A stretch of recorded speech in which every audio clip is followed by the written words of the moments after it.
2, 1, and action. Hi, I'm Salita Reynolds, General Manager of the Los Angeles Department of Transportation. I want to let you know how the city is updating the way we evaluate how transportation relates to new development to improve mobility, how we get around town, and our quality of life. Transportation technology changes quickly.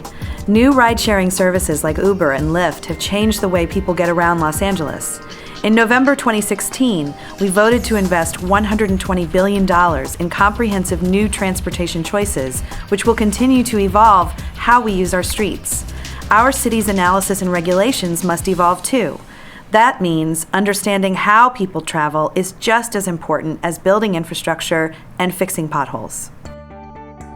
LADOT is adopting new methods to better evaluate the effects of new development on neighborhoods. Changes include monitoring to ensure mitigation measures are effective and identifying quality, context-sensitive solutions that go beyond just new traffic signals.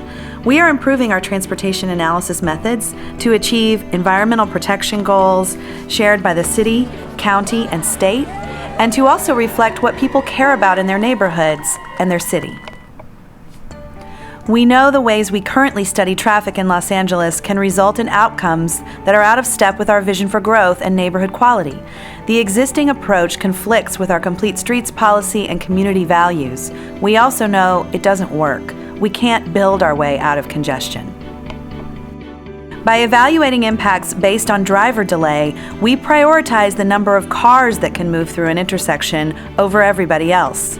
We tend to attempt to fix congestion by widening the street to increase vehicular throughput. We now know that widening a road actually leads to more congestion. It also creates wide, fast streets that can be less safe and less comfortable for everyone, no matter how they travel.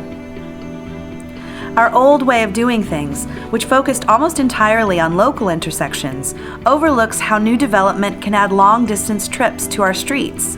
In other words, it was easier and less expensive for developers to build projects far away from the city center because they had fewer local impacts, even if the project added lots of new long-distance trips for people to access jobs and education. Measuring the vehicle miles traveled, which is the amount of driving and length of vehicle trips generated by land use projects, allows us to account for the efficiency of the location, how much the development reinforces other travel choices besides driving alone, or how it improves access to common destinations through proximity to transit, jobs, and neighborhood services. So why are we looking at this now? We are coming to terms with the fact that we cannot widen streets or build new roads to get rid of congestion. Previous attempts to do so, like the 405 freeway widening, made traffic worse and increased people's travel times. Now is the time to better link together land use and transportation decisions to bring Angelenos closer to their destinations, foster economic growth, environmental sustainability, safety, and local business prosperity. We want to make sure that new development strengthens our neighborhoods and our travel choices and doesn't trap people with long commutes and no options. Our update to the city's transportation review methods supports revisions to the California Environmental Quality Act guidelines, which comply with the state's mandate to evaluate the vehicle miles traveled of land use projects.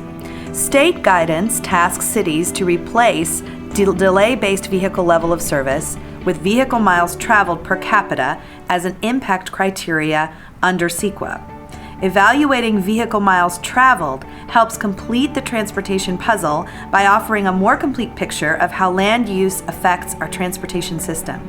We will always continue to evaluate transportation impacts from a safety and access perspective at the local level. We can now match the right analysis tool to the right question.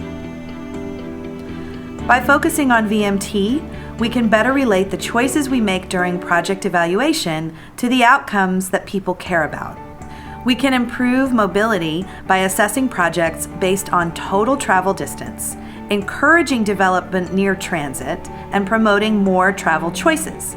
This way, our California Environmental Quality Act process advances our city sustainability goals, reflected in our Mobility Plan 2035, the city's Sustainable City Plan, and the Mayor's Vision Zero and Great Streets initiatives.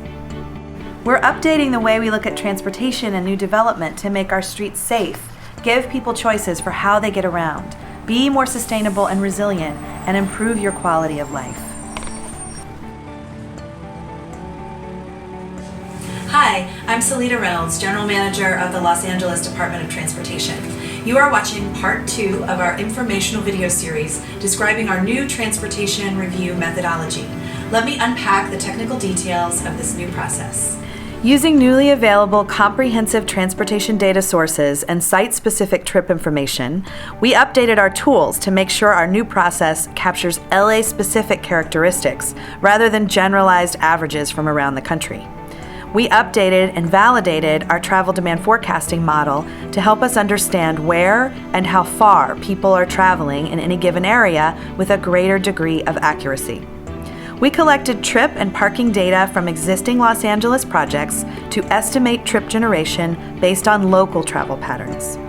Using this data, we built the city's own vehicle miles traveled calculator, which we can use to predict how neighborhood and site characteristics influence trip making. The calculator provides a menu of strategies proven to be effective in promoting sustainable travel and easing congestion from new development. So what does this mean for our project evaluation process? In short, we now evaluate a project's impact on vehicle miles traveled. Just as we do today, we will not require technical analyses for very small projects. For projects that do exceed initial screening criteria, we will have new guidelines and tools for practitioners to estimate the vehicle miles traveled impacts of those projects and indicate when they need to use our travel demand forecasting model. We also needed to decide how we assess project performance. What benchmark does the city use to determine an impact? California's Office of Planning and Research suggested comparing project vehicle miles traveled to a regional vehicle miles traveled per capita target. As you can see on the map, most areas of the city already generate much lower vehicle miles traveled per capita than the regional average, where our household vehicle miles traveled per capita is nearly half that of the region.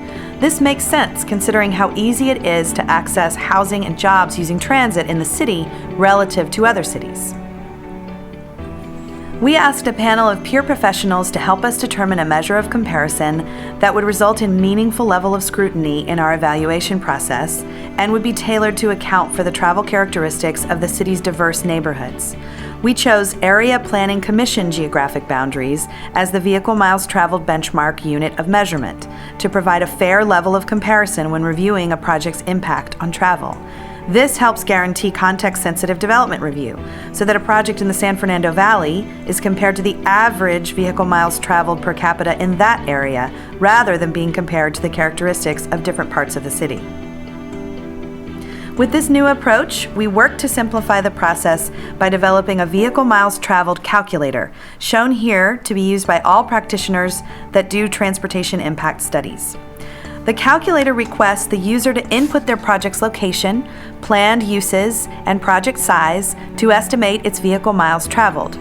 We customized it using local travel characteristics for each part of the city based on data from the city's travel model based on the transportation analysis zone where the project is located.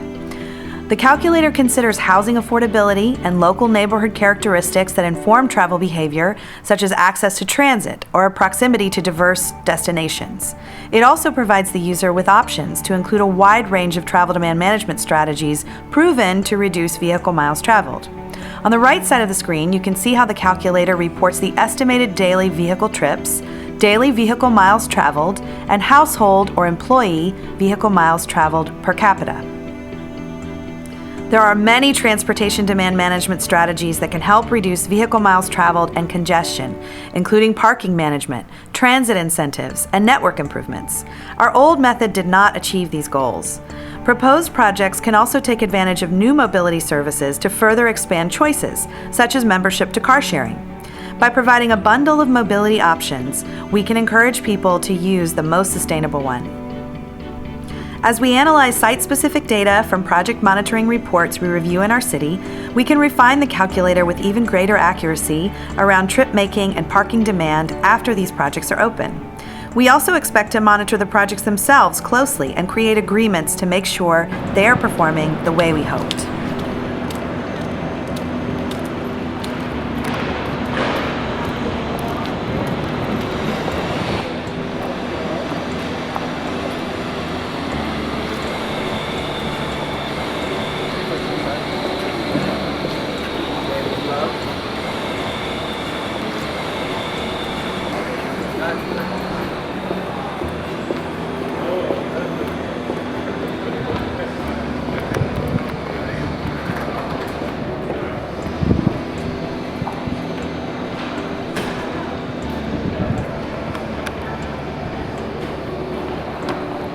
We're working hard to update our review methods to show a more complete picture of transportation and deliver a happier travel experience for all Angelinos.